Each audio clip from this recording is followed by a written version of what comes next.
अशी भाषा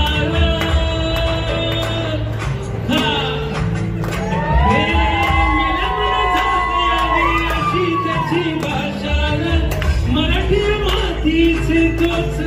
आशार दुश्मनाला धाक देई शिवरायाचं नाव दुश्मनाला धाक देई शिवरायाचं नाव हे शंभू शंकराचं नव